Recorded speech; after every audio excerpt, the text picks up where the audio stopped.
রোজা কয় প্রকার ও কি কি? আসলতে রোজা 7 প্রকার। ফরজ রোজা, ওয়াজিব রোজা, মাসনুন রোজা, মোস্তাহাব রোজা, নফল রোজা, মাকরু রোজা ও হারাম রোজা। ফরজ রোজা রমজান মাসের রোজা ও কাজা কাফারা রোজা হলো ফরজ রোজা। ওয়াজিব রোজা হলো যে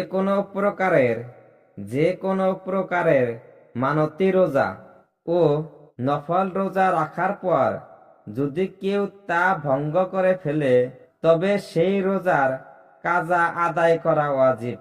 মাসনুন রোজা হলো আশুরার দিবসের রোজা, তার পরবর্তী 9 তারিখের রোজা সহকারে মাসনুন রোজা বলে। মোস্তাহাব রোজা প্রত্যেক মাসে 3টি করে রোজা রাখা, যথাক্রমে 13, 14 ও 15 তারিখের রোজা মোস্তাহাব।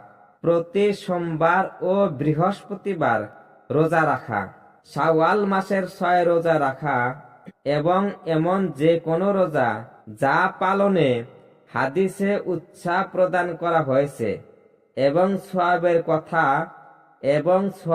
কথা বর্ণিত হয়েছে, যেমন হযরত দাউদ আলাইহিসসালামের মতো রোজা রাখা।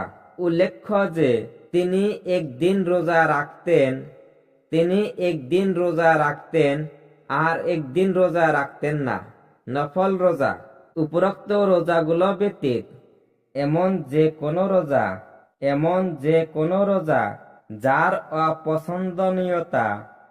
যার অপছন্দনীয়তা প্রমাণিত নয়।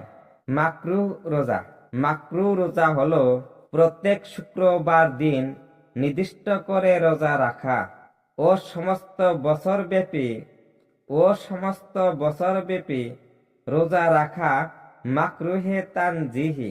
হারাম রোজা ঈদুল ফিতরের দিন এবং ঈদুল আজহার দিন ও তার পরের 3 দিন অর্থাৎ জিলহজ মাসের 10, 11, 12 ও 13 তারিখে রোজা রাখা হারাম।